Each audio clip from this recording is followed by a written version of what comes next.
In Gears of War 2, developer Epic turned the gaming industry on its ear with Horde Mode, a grueling cooperative test of your survival skills. Since then, countless games have put their own spin on the Horde game type, but now, at last, Epic returned to Gears of War 3 with Horde 2.0.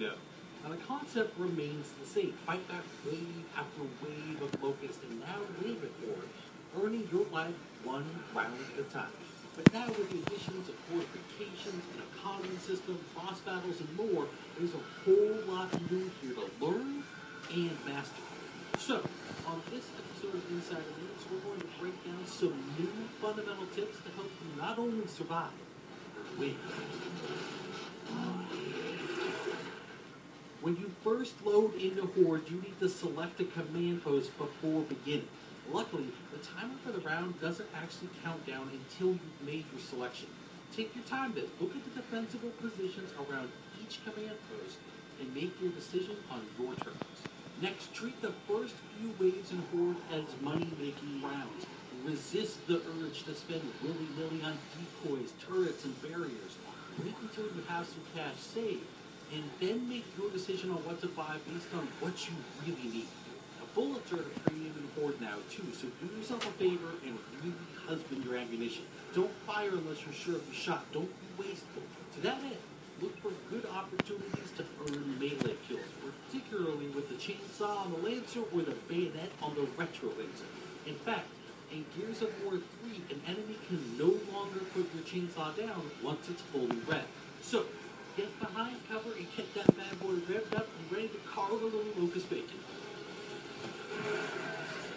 We'd also recommend learning to love the hammer burst. Now the reason is most of the drones carry the hammer burst, so ammo for it is plentiful. It's also a great long-range rifle, so you can pick off enemies at a distance, no problem. In fact, until you're really confident in your Horde skills, we'd recommend that you scavenge your weapons and ammo from the enemies rather than purchase the ammo crates.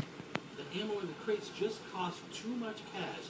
It could be put to better use buying and maintaining your fortifications. The level of your fortifications is persistent across your Gears of War 3 career. So when you first begin playing, you'll only have access to the lower tier items. You can gain access to higher level fortifications such as laser fences by buying and repairing fortifications in question. So if you want that higher level laser fence, keep buying and repairing fences to unlock it faster. Once you've actually built your fortifications, you need to protect them so you're not wasting huge chunks of cash in between waves repairing them. Prioritize taking out those exploding ticklers and lamp enemies before they reach your fences, and you'll go a long way to saving your money. Next up, you'll occasionally be granted access to bonus objectives while playing Horde, such as chainsaw and a set number of enemies. Now you shouldn't put your whole match at risk to complete these, but if there's any way to complete these objectives confidently, you absolutely should. You'll earn a huge cash bonus and crates carrying power weapons and ammo. Completing these side objectives can turn the tide of battle in your favor with equipment. Now finally, when it comes to the all-new incredible boss waves, we have one major piece of advice. Ignore the bosses. Yes, I know that sounds rather crazy, but in our experience, you're much more likely to be jibberlified by the smaller enemies while distracted by the boss, such as our lame berserker friend here. Now we suggest you thin the crowd, eliminate all the smaller enemies so you can isolate and focus on the boss all at once. Well, there you have it. We hope you've enjoyed this look at Gears of War 3's new Horde Mode. And we hope you picked up a tip or two that you can use when you get your hands on Epic's latest masterpiece. Thanks everyone for watching Inside Xbox.